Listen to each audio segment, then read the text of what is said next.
webinar brought to you by the Current Consulting Group and by information meant. Presentation is titled Printing, an Introduction for the Drug Screening Market. On the call we have with us French, Current Consulting Group. We also have Mike Powers and Ben Powers from BIM. Nina French and Principal Consultant at CCG, years of experience in the screening industry. She is a leader in product design, vertical strategy, and business development. She consults with employers to design forward-thinking screening companies to align their products and services to their key markets.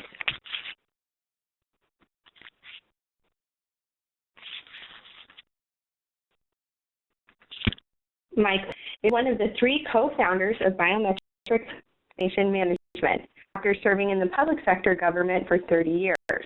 Trained in the FBI's Identification Division, Mike served over 30 years in the forensic field, including crime scene technician, systems analysis for local agencies, audit fingerprint identification system, and finally as Deputy Director of Identification. While as Deputy Director, Mike was the Ohio Compact Officer for FBI CJIS Compact Council Officer. He also was a member of the Technology Committee for Advisory Policy Board, APB, that makes policy recommendations for criminal justice agencies throughout the United States. President and managing partner of BIM, is a participant in the Compact Council meetings and a member of the NIST list of conversors. Ben was integral in the expansion of BIM's fingerprint network and was key in the design interoperability program, merging existing technology with new fingerprint-based technology for a leading national power company.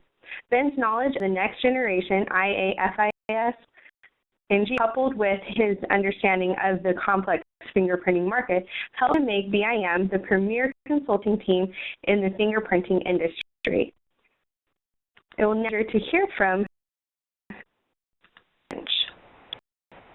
Good afternoon, everybody. I just wanted to quickly introduce, for those of you who have not been on a webinar in the past with the Current Consulting Group, just a bit about who we are and how we came to work with BIM.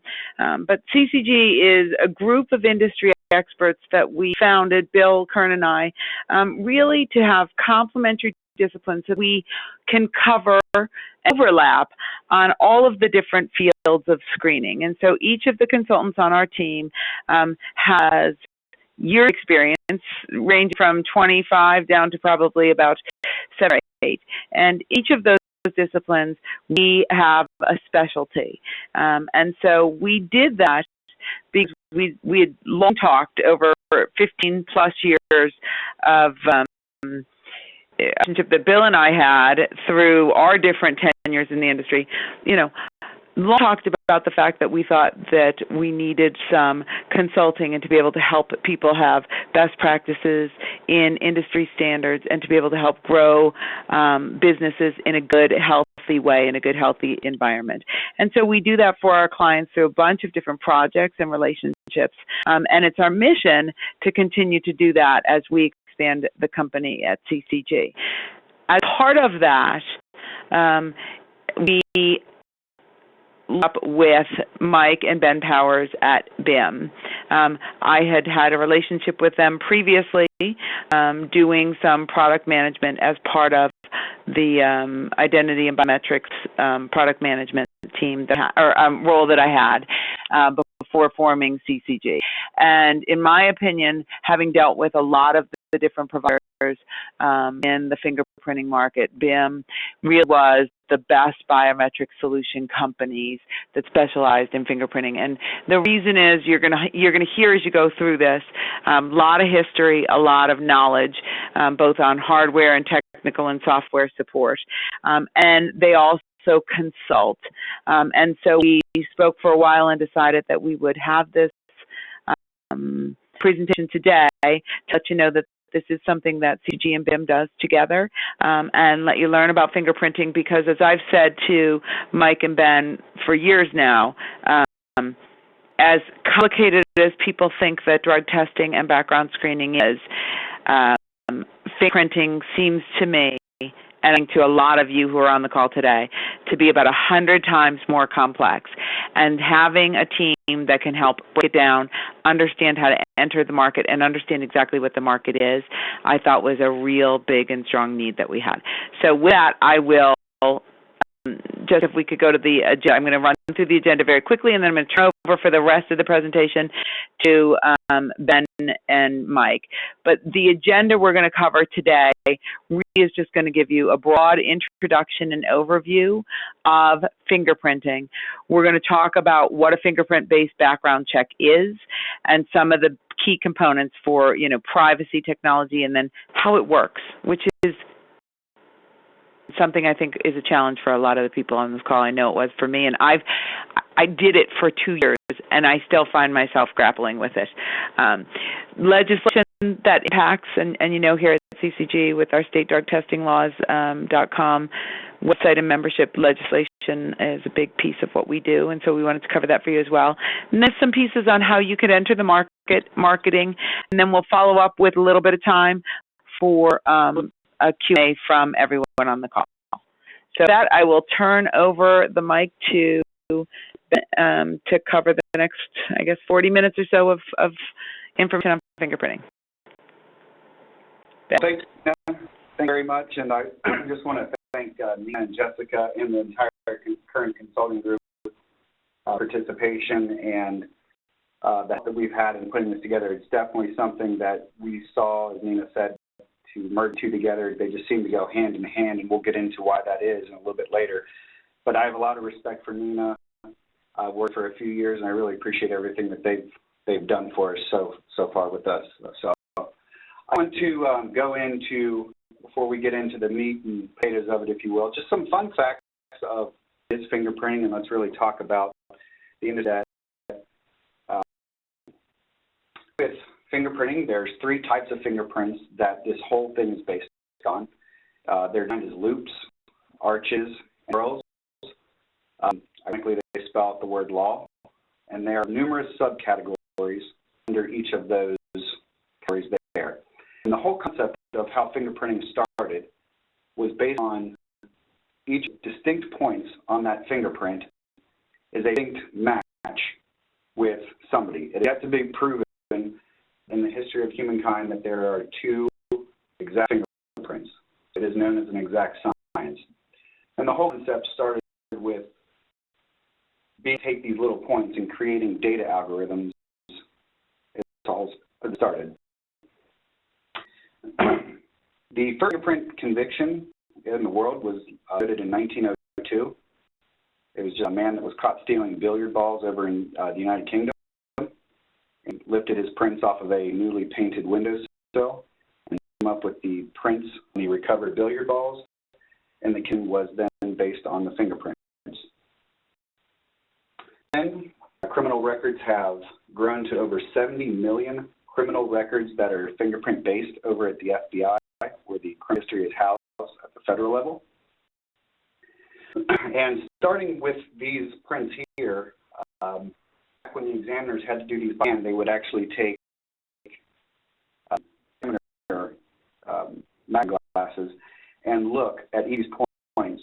At these points, and to match them up with points that were on these existing cards.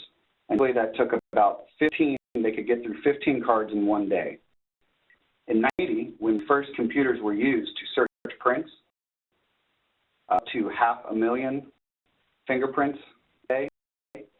And just recently, the latest data coming out of the FBI is they're able to search 2 million fingerprints within a second. So the technology is clearly there, and these cases for it.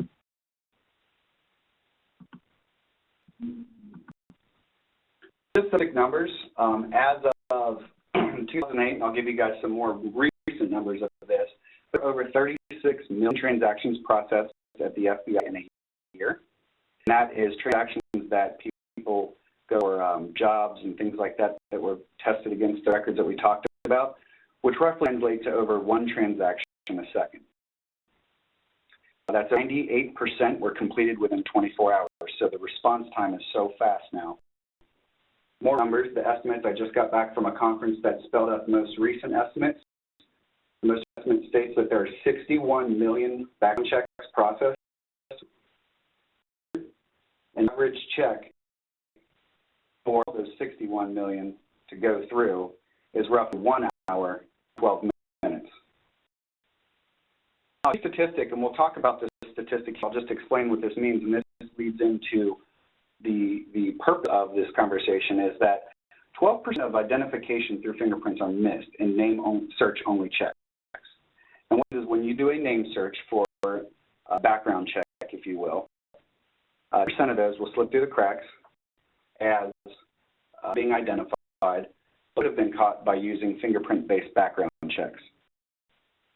And of talking with training and fingerprinting and why they go hand in hand, as we'll talk about into next slide, is that a Attorney General's report came out and stated that a complete employment screening check includes not a name check, a disposition or court history check, as well as a drug screening check that you guys are familiar with, but also fingerprint-based background checks, a complete, thorough employment screening. So we'll talk about fingerprint-based background checks, and we talk about what they we are going to talk about is let's go through the process very simply.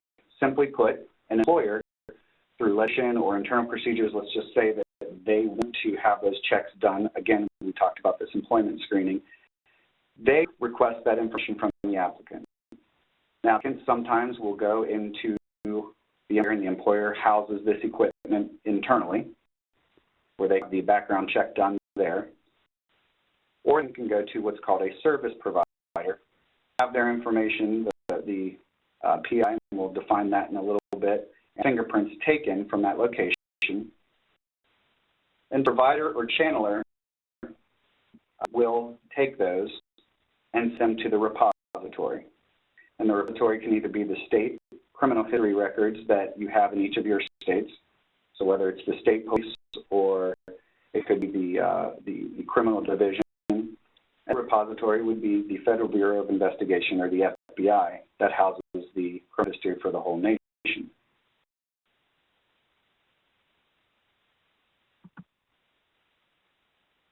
Terminology, when we talk about slides, and maybe some of the terminology that you guys will hear within the industry, if you're just getting used to it and these terms are thrown around. Talk about the authorized recipient. And what the authorized recipient is, who's the results? So a service provider submits fingerprints and send them on to the repository. The repository has to send these results back somewhere and send them to. That is the authorized recipient. Whether it's the actual applicant who had the fingerprint done, or whether it's the employer who requested the fingerprint, the legislation in each state will drive who is authorized to receive that information. The term live scan. The term now that's just so common that we just expect, oh, it's the P machine. But the term live scan came from the fact that it is no ink rolled cards, like you saw at the police departments. It is a device in which somebody's live fingerprints are taken at that time, the data captured digitally, put in those record file types, and off to the repository. Again, a key component is the fingerprint scanner. The scanner is a certified device. It has to be certified by the FBI and the NIST, which is the Institute of Standards and Technology. They do weights and measures and things like that for the United States. Once specifications are spelled out, a vendor has to comply with those in order to have a fingerprint scanner that can be used with scan. You heard Jessica talked about with Mike and understanding the IAFIS and his background. The AFIS is actually, it's a system that resides at the repository. So whether it's the state or whether the FBI, the AFIS system is with the data service provider sends. So your live scan sends over to the repository, who then takes that and processes it through APHIS. And again, we talked about 2 million checks per second. Frees them up with a criminal history if there's a record on file with fingerprints to match.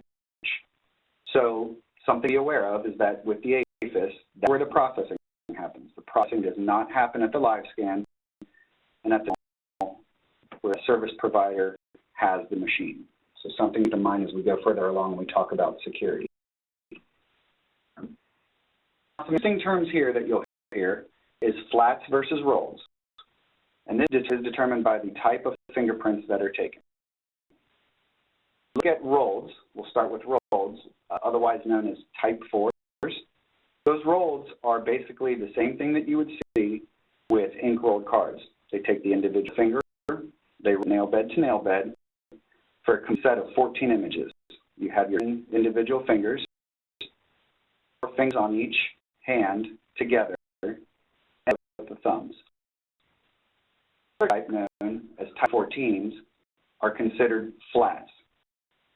Flat, where you just simply take the left hand, all 4 images together, the right hand, all 4 images together, and both your thumbs together for 3 images. Live scan then segments all those into individual boxes behind the scenes of the software and submits them.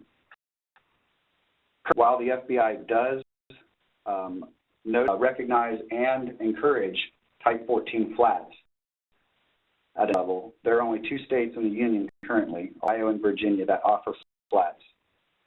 There's talk of more coming online and moving away from the rolls, the types that you will see live scans being able to provide. Determined at the state level and their specifications and their rule guidelines for sending there. So not interchangeable unless the state says that it's okay. That we get a lot is a concern for privacy and for security, and that's totally understandable being in the industry that we're in. But take a look at what it is, and we talk about how to do it and the processes. I think an important thing to talk about is what is it not? Look at a provider or a channeler, and we'll get into the discussion of those in just a second.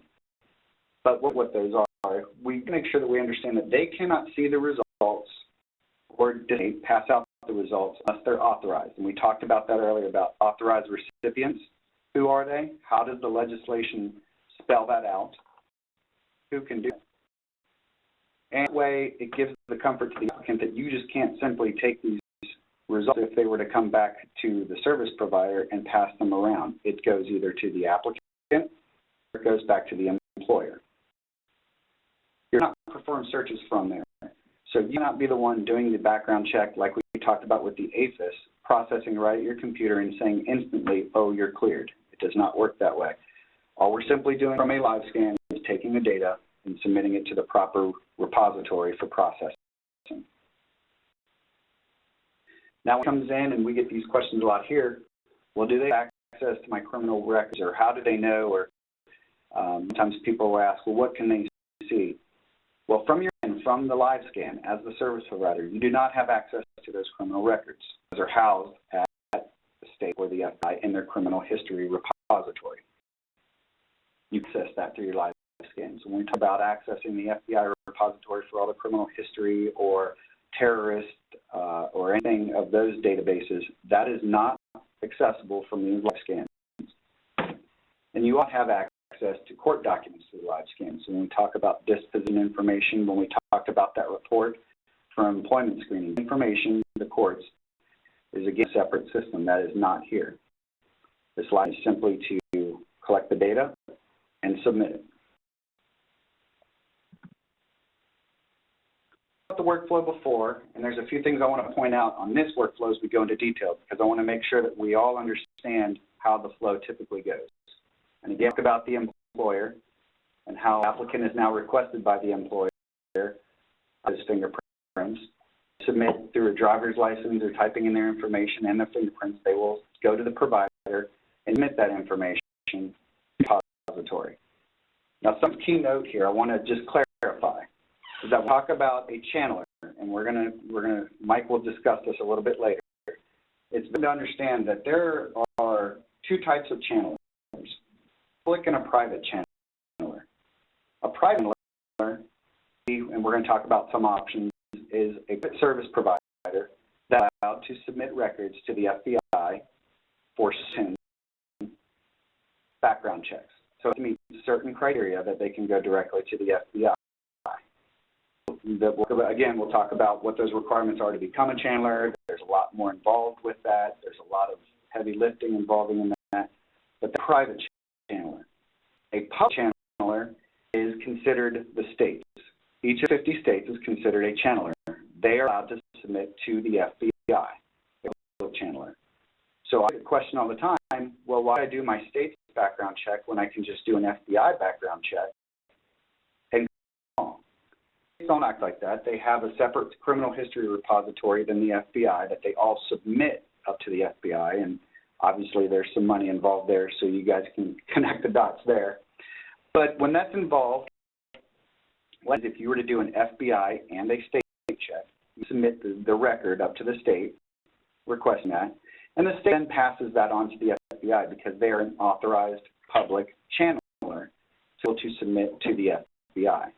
So I really want to clarify that when we say chandler, there are two types of chandlers, and they're the only two that are allowed to submit a request to the FBI, typically state or the 18 that are listed on the FBI's website. In the simplest terms, as a service provider, you are a mailman. Comes out of the mailbox, which is the applicant's request for a background check. You simply hand delivers that letter to the post office, which is then considered the state repository, who then does all the processing, whether it's at their division or it goes up to the FBI. And those results go back. They send those results out, sometimes via the service provider electronically to the applicant, or send them snail out to the employer. There's many ways because there's many different state legislation regarding that. But in the list of terms, service provider is the mailman. If the mailman never looks inside the letter, he just delivers it. So that information is not privy to you. You're doing a service for the public.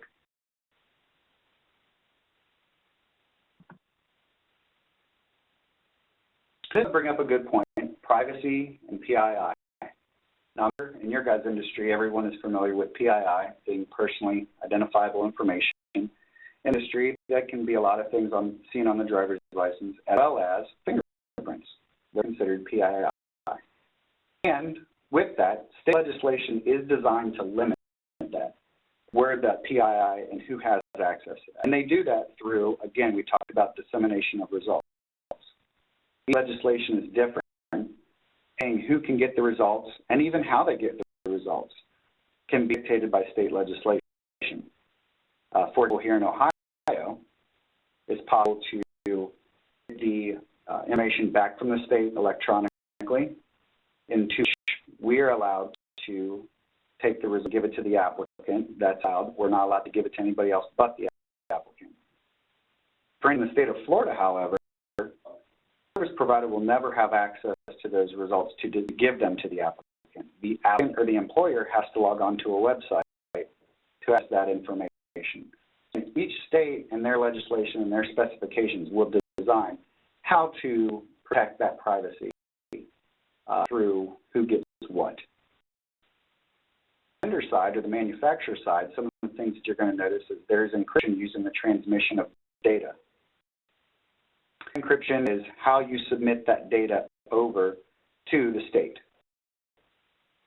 Take one of these records, for instance, and open up a notepad. You would see a lot of symbols and things that don't make any sense. So the information is protected in a way that only certain softwares can open up this data and even make any sense of it. All mathematically based algorithms. And so it helps with the encryption there. The other, how you submit that data to the state. States have what's called FTPS. Others have FTP file portals that you have to log into. I won't bore you with how all that works.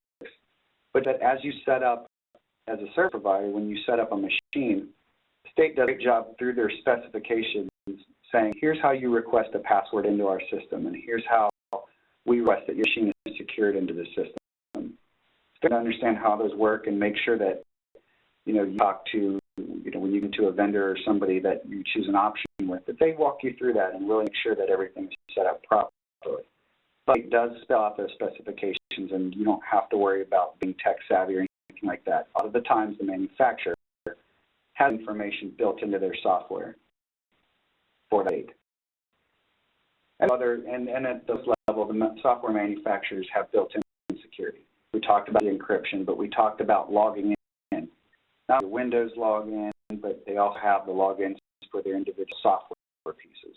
So you can put passwords on there. The storage. So when you take data and send it out there and you're waiting for that result, the government to come back from the state saying, hey, got it. While it's sitting there, it's being encrypted on that storage on your computer there.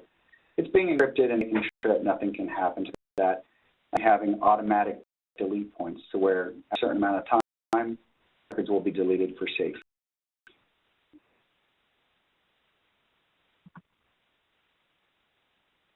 Now, as with your guys' industry, within the fingerprinting industry, legislation drives a lot of things, a lot of key components.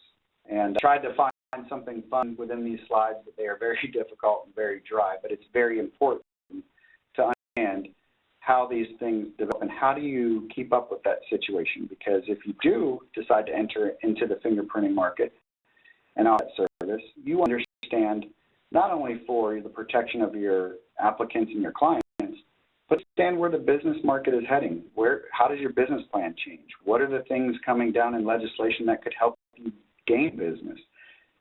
Or what are things that you have to look at changing on your end because of these things? And that legislation, there's two types. You have your federal legislation here, and we'll talk about the state legislation on the next one. But federal legislation, all federal employment or licensing requirements are directed by this. And going for a federal job or things like this, you'll fall under this category. I talked about those public channelers and even that private channeler. Anytime they are submitting to the FBI for a record check, they have to follow these license requirements for the background checks. So when the state of Ohio sends over a request for an eye check, they have to make sure they're complying with the federal standards. And at their website, does a great job posting the latest information on things are changing or what things are happening. We do about state legislation, same thing. The state legislatures will audit at state level. Again, they have to submit to the FBI. Not only do they have their own specifications they must adhere to, but also the federal ones. And you get a lot of your legislation driving how much the fees are. The states do have a right and do charge for checking their criminal history repository there for these background checks. So Mike goes into looking at a brief revenue schedule. You'll see some of these fees. These are fees that they direct through their chain legislation as far as what their costs are to run background checks. The costs are unavoidable. They are due to the state. And legislation does change very frequently, and you want to make sure that you stay ahead of that. And like I said, the state government websites offer great resources, the FBI does. And also, if you end up finding a good partner that gets you into this industry, whether it's a vendor you guys decide or a network you guys want to look at or some other people, you want to look and partner with somebody that knows how to find those resources for you, help you keep up to date with all that. What we'll do now is we're going to talk about some of the next steps. So we've built up the case of there are a lot of background checks out there. The numbers are increasing every year dramatically. New legislation is coming out all the time with various industries, and we can see that the technology is advancing. So all this looks good. We've got to start getting into the business case of things, and what should we do next? How do we do this? It sounds good. The market's there. What's the step? And what I'm going to introduce Mike Powers, our new business development and our fingerprinting division here at BIM. And I'm going to go over a few of the slides that we put together to kind of show some of the options and where the revenue is and how do you do all this stuff. I want to thank Mike Powers for presenting for us, and I'll take over. I'll say thank you also to the current consulting group for co-presenting with us, and we certainly appreciate the opportunity, and good afternoon, everyone. This market is expanding throughout the United States. And as it was referenced earlier, there's been millions of transactions that have gone through the federal channel, along the state channel, and there's more legislation every day beyond the education and the licensure and the daycare.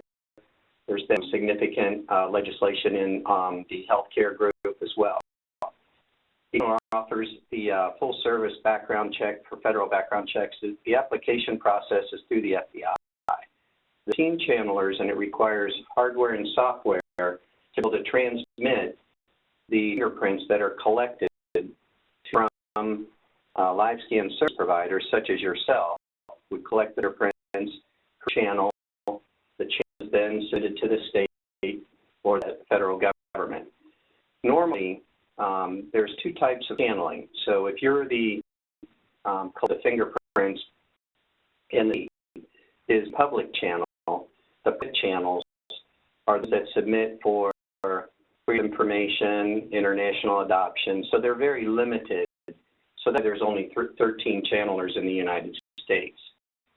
Estimated 2 to 4 year process, and it takes a significant investment because you have to have the communication protocols and the communication network set up along the server, which is called a store and forward. And that market is, as I stated just a minute ago, very limited. When you're in the market as a full service provider, such as yourselves, then alluded earlier to the state and the federal fees. So while you invest in some hardware, there's additional expenses, fixed expenses for you as a live scan provider. We'll use Ohio as an example. There's a fee that they charge to process the record. There's a federal fee that the I charges. So for here in Ohio, I think our math might be a little bit wrong there. It's $56. That is the fee. Then you collect a capture fee to take the prints and then to submit them to the FBI. So if you charged a total of $70, you had the $46 charged to the state, then you would net $24. That's what we call your collection fee. Yes, in the hardware and software component. And the nice thing about this is that once you become a certified live scan provider, then you're recognized by the state, by the FBI. They put on the state websites, and it's like free advertising. So you're a preferred vendor. That's the only place that you can go in that state to fingerprinted. You can just go and decide, I want to set up a fingerprint. You have to be the equipment has to be certified in that state, and then you purchase that equipment from a certified vendor, and you become the certified provider. So, and in this example, you're sharing any revenue. That's the revenue that you collect for your capture fee once you make the investment of the hardware and software. Enter the market as a network full service provider. Meaning, in other words, if you want to provide the fingerprint background check to your clients, it still requires hardware and software, but requires joining a network where they might have a memorandum of understanding for you that you're to be one of our service providers and you represent that network, then they have a list of requirements that you have to do to become one of their service providers. And they may provide the hardware and software for you as an investment, but then you're sharing the fees, and there'll be different fees, different structures, and they require volumes that you have to do to remain a service provider in that network. Some of the requirements are the exclusivity in the network, means that you cannot provide service for anyone else. In other words, you can't become a provider in one network and then go ahead and you're a provider in another network and require 2 sets of hardware, 2 sets of software, and most of the companies that have networks require exclusivity. Some require a minimum we alluded to just earlier, the volume, and And they also require you to have a specific for a certain period of time. In other words, it might be a one-year contract with a day escape clause. Escape clause means that either party has 30-day notice. So all those different kind of things to look into network contracts. The other is if you're network and you don't purchase equipment by yourself, the revenue is shared. And there's all different kind of models out there. And when we say the revenue, what happens is that is capture fee. So say we used our example from the previous slide. $2, let's say, was your capture fee. They might have a 50-50 split. If they put the equipment, it might be 75-25. So it depends on, skin you have in the game to what the charge is going to be, or the revenue share with that network provider. Again, business comes from the state websites. It could depend on advertising. It could be taking a list of your current customer list and find out how many of them, especially if they're maybe daycare, education, healthcare in your state. You go to your existing customer base and find out how many of them have a fingerprint requirement in their state. And that's another way that you could market your services. But the big thing is with the states, because the states are giving you free advertisement, and that is one of the best forms. You don't have to go out and do any cold calling. You don't have to set up any kind of market budget. So that's the good thing about the fingerprint market. Providers, we use this example. I'm not going to beat this slide up, but one of the things that you want to look at is right here at the bottom. They do have, some of these network fees could be a lease fee, could be the network fee, like I said, that belong to the network. Networks have add value. In other words, they have a registration tool that they'll include with their component. If you have, a specific schedule that you want to do fingerprinting. So some of the things that you need to look at when you're thinking about end market and choosing a network partner.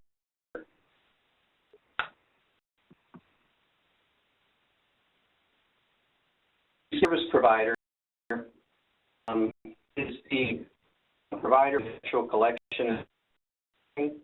Here we alluded a little bit on the previous slide where there's no investment at all. The type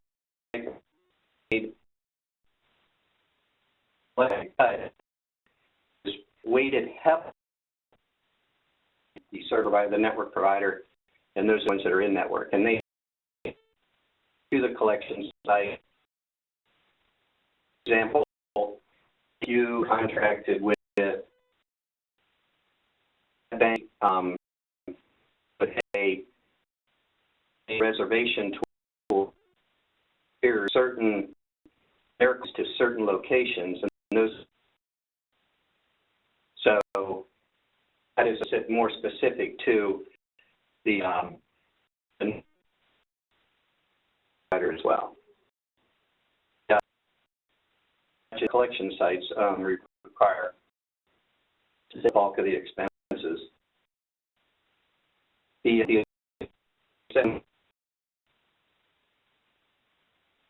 not usually by the company, also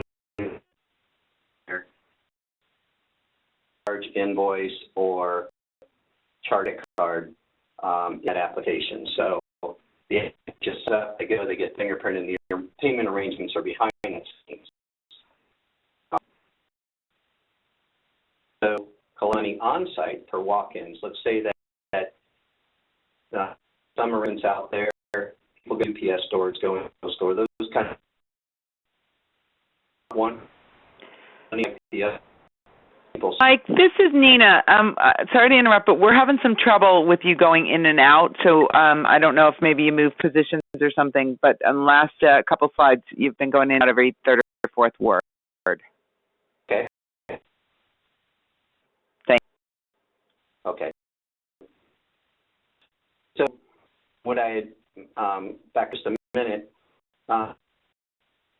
if it was made where as a site on the arrangement of a certain provider, made by the company that was on behalf through a method of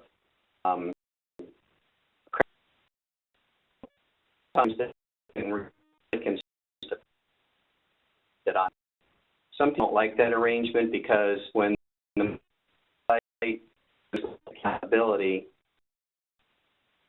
and through the client accounts.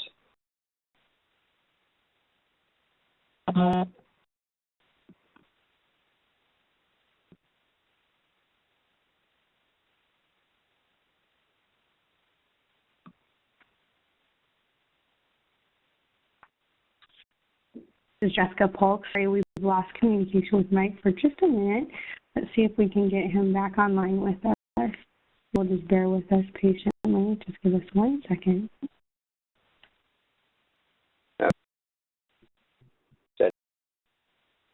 There, Mike? Any better? We can, but we're still losing a signal with you. We're looking at the fee schedule for the structured or the scheduled service provider.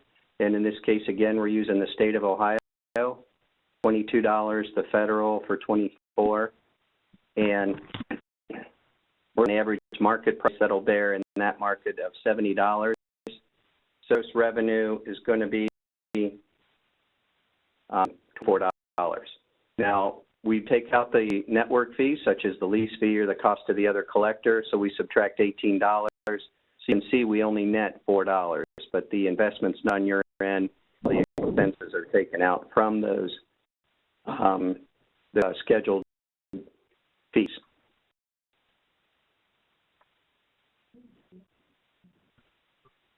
Okay, if I could turn it over to Ben. I'm sorry about the audio there. If there are any questions regarding that point that we missed or anything like that, I'm sure that get that out to me or Jessica, and we can answer those offline or even just go back and hit those in the Q&A section. So I do to just point out that the things we saw there were in Ohio as an example, and that there's many spinoffs within those options there when we talk about setting up networks. It did some broad strokes as far as examples go, as far as what roles do you want to be in. So there's, different options there. And we can talk about that. But going into that is when we set up shop, what do we do? So let's say we looked at some options, we found that some of those look good. Well, what do we do? First, we need to, if we chose the option that required hardware or software investment, let's take a look at is choosing a vendor. Vendor fits your needs the best, and depending on what state you're in, we'll talk about the next thing here, you could be in an open or a closed state. What does that mean? Well, for an open state, it means that there are multiple vendors that are the specification and certification program in that state, and that state allows them to be a certified vendor to purchase equipment from and business in that state. A closed is typically a state that has a contract with a single vendor to in that state. So if you were to buy hardware or software, you would purchase from that vendor as they are the only ones authorized at that time to do in that state.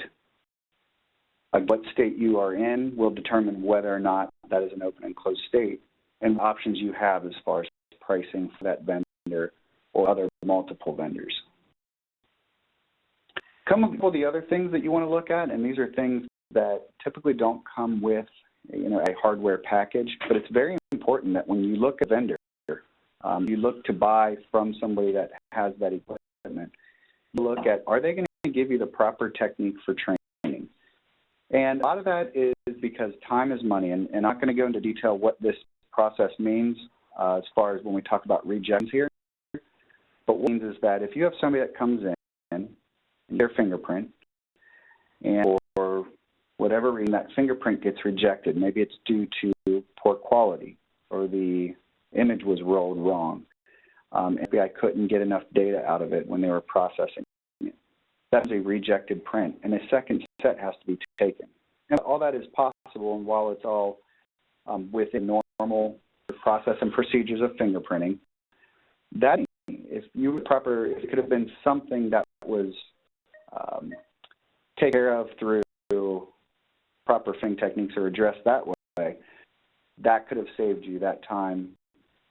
Have that person come back and do that fingerprint. So you want to make sure that you're trained properly. This is an industry that not, anymore with the state legislation coming out, no, you do not need to have a justice degree because the technology is out there to help you.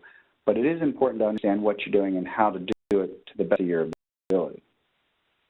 We have the state legislation and the federal legislation earlier. Really, it's up to how well do you understand it? Have you put your ducks in order, per se, to understand and follow the legislation and really see, okay, what are the things that are upcoming? And things that roll into our final point here, which is the marketing and business plan. How do you alter your business plan to start including this as a product or a service offering? What will you do to market it? We talked about the state's marketing for you, but there are other ways to go out and find that business due to all these things, and we'll talk about that briefly here next. But you want to look at what is your business plan.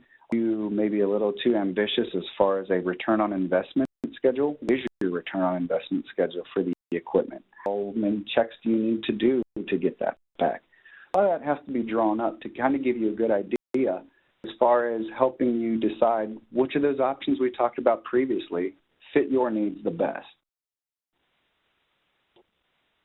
Now, Mike talked about this a little bit, and marketing for fingerprint-based background checks is a bit different because it is a niche market. Talk about that. Again, most of the states offer online location marketing for free. So we type in a zip code. Let's say you're an applicant saying, I live in zip code 12345, and I need a background check. And you go to that state's site and type in 12345. It might list 5 or 6 service providers within that zip code that authorized, as Mike stated, to do fingerprinting.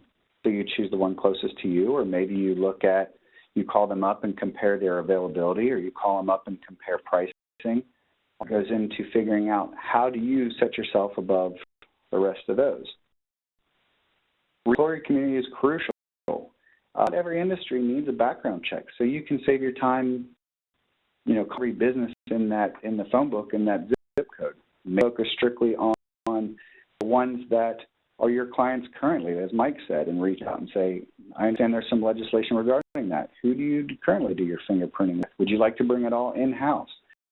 When we talk about some of those other options, the employer is crucial and that legislation is crucial to understand who does need a background check, and that will tell you who that know what you're talking about when you say, hey, do you need fingerprinting done?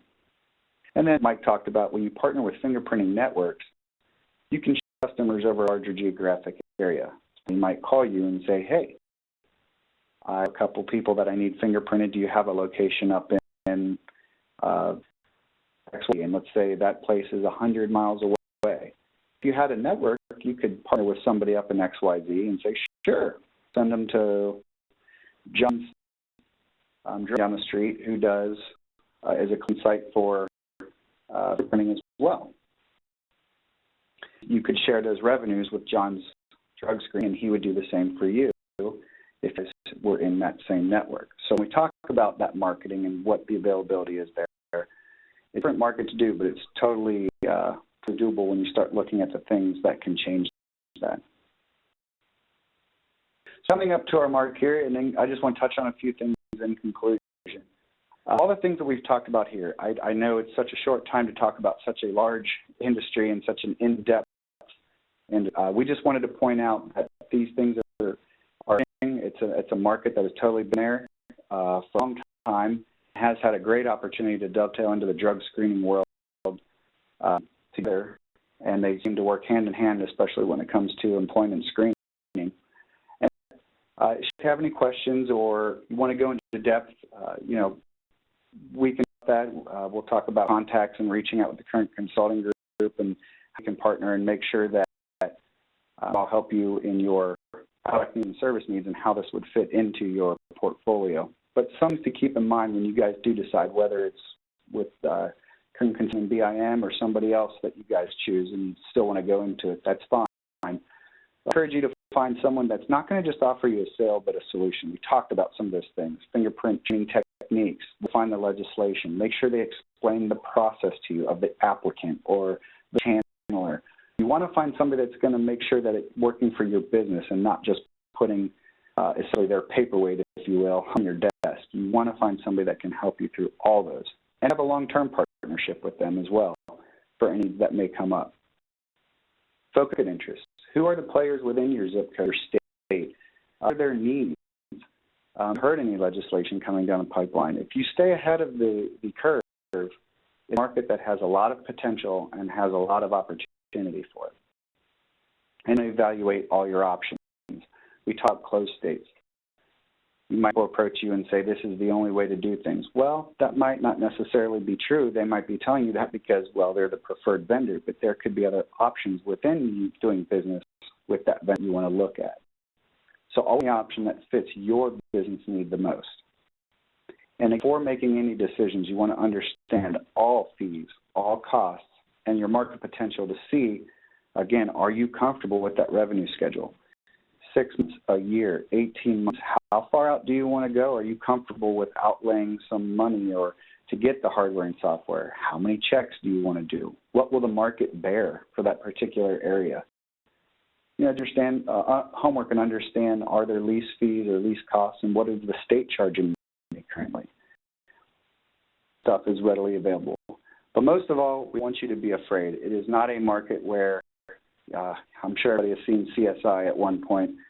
It is not a market where we're all running around in lab coats and making things sterile and we're taking all these fingerprints. At some point, everybody gets into the business, and once you start looking at the terminology we talked about, you'll understand that there is an opportunity there. But it was handed over to Nina, and I just wanted to say thank you for everybody's time, and I wanted to again one more time to Current Consulting Group for putting this all together with us and partnering with us and having a lot of faith and trust in us, and we really appreciate that. And I just want to appreciate that. So Nina, I'm going to send it back to you and can get from here.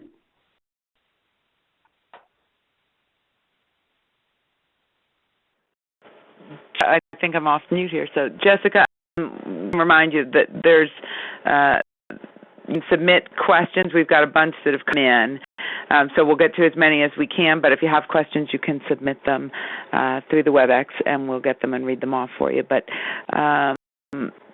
Ben, our first question is just simply, how long does it generally take to collect a fingerprint? Okay, so, and that can vary, again, whether or not you're taking those rolls or those flats. But I can tell you, from here in the state of Ohio with our records, Ohio, we're to about 45 seconds.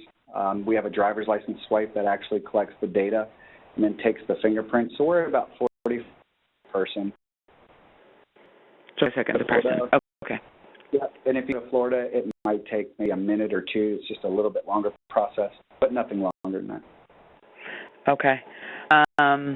If I decide to start fingerprint collections at my collection site, do I need a specific certification or do I need to be certified? State will determine the certification, but if you ask, do you have to go take a special class or anything like that? Typically, no. I know for Ohio, you have to come attend training. You do have to take the legislation, understand the legislation. They'll send the equipment home with you, and you're good. California, I believe, is one of the states that does require a certification class, I believe. I don't know the hour requirements off the top of my head for that. It varies by state. Exactly. Okay. And are they mainly in person, or are they something that could be accomplished online? And is it by a person or by sort of the entity? So if it was ABC collection site, is it anyone who then can take a print, or would it be the group? So that varies, again, state by state. In Ohio, they allow a train-the-trainer type process. So a user can come, get the certification, if you will, and take that back. Also, you have to be aware that, at least here in the state of Ohio, and there's other states that require this too, that any operator doing this would also have to have a background check for to actually do the background checks for that collection site. Okay. How far back does a fingerprint back to detect the history of the individual? And there's a lot of people that ask that question when they come here. The bottom line is I'll usually tell people if you've been fingerprinted before at a police station for something naughty, they're going to find it. That criminal history stays with you for the entire life of, well, like I said, some things we won't go into details as far as expungements and things like that go with courts and whatnot. But it will back and find any criminal history. If you've been fingerprinted ever, it will match up with that. And that, yeah, we can talk about other things later. But yeah. Okay. If a fingerprint I collect is bad, do I have to do it again? And if so, do I get to charge again? Question. Yes, you do have to take it again because they want to see due diligence in taking a new set of prints to see if that person can be fingerprinted. Now, typically, I've never heard of anybody charging again because the state and the FBI will not charge you again. That is a free of charge service. They have ways of monitoring that, and that goes into the training of the vendor. But suppose it's possible, but I have yet to find a company that will do that charges for that. They kind of roll that into their service provided. Okay. If I give a fingerprint for a job, is it given to the FBI and used again for anything? And the questions are sort of a crime, another employer, or my kid's school? I can handle that one real quick. Thank you, Ben. Actually, there's two questions there. Some people ask the question, do they save this and compare it to fingerprints that were at a crime scene and called unsolved latent? There's some states that do that. There are some states that don't do that. There's a new program out there now called WrapBack that some of the states and the FBI are doing, where they will keep the fingerprints on file once they clear the individual, and then when new arrests come in, they compare that to the prints that were cleared. And there's a new arrest that comes in, they send notification to the school or the healthcare agency that they cleared and said, you need to redo this person, we have more information. Yes, they are collecting and saving those prints. And my second question was, if I'm working at a school and then I'm going to go to a daycare, do I have to be re-fingerprinted? There's yes, because there's different disqualifiers for each of those jobs. So where you might not be disqualified for a job of theft in a lancing job, you might be disqualified on a theft working in a nursing home where you might steal pills or something like that from the patient. So I answered it. And we have probably time for this last one, which I think is the last one we have, so that's good. Can you give an approximate cost of equipment? Is it hundreds, thousands? I think just look at ballpark. That's a good question, and it's, again, that depends on what state, what vendor, competitive markets. Prices can range anywhere from $6,000. You can sum all the way up, depending on what states you have. I've seen them as high as $14,000, depending on state you're in. So, and is it true that some providers they're sort of like sharing of that? The equipment providers or no? I felt like I've heard that. Yeah, when we talk about we talked in the slides about leasing and things like that. Some of the options are they will give it to you quote unquote at cost. So for their manufacturing costs, which can be dramatically lower than the $6,000 or the $5,000, you will be paying that in the transaction fees. So again, some cut goes back to them. It's almost like you're leasing it. And again, doing the homework, it might end up being a little bit more expensive because they are financing it essentially, or you might want to just pay for it up front and keep that for yourself. So is that what you were talking about as far as understanding pricing? Yeah. Okay. So it's worth the conversation. Okay, we are out of time, so it's 3 o'clock. Jessica, I think you probably have some wrap up, but I'll remind everybody that if you are interested in learning more, our contact information, I don't have control of that slide, but our contact information is at the end of the presentation, and we look forward to hearing from you. And if you have more questions you'd like to ask, please send them in to any one of the three of us, and we will get back to you. Just real quick before everybody goes, I just wanted to mention that BIM will be at Dacia this year, and Julie will be with Current Consulting at their booth. So if you guys have any questions or comments, you guys can come see us, and we can always talk and exchange business cards. We will be there for the entire duration of the conference this year. Okay. All right. Thanks, everyone. Thanks, Ben and Mike. Go ahead, Jessica. Thank you. Appreciate your time. Thank you, everyone. And Christina, and on behalf of the Current Consulting Group, we hope that you have found today's presentation informative and helpful.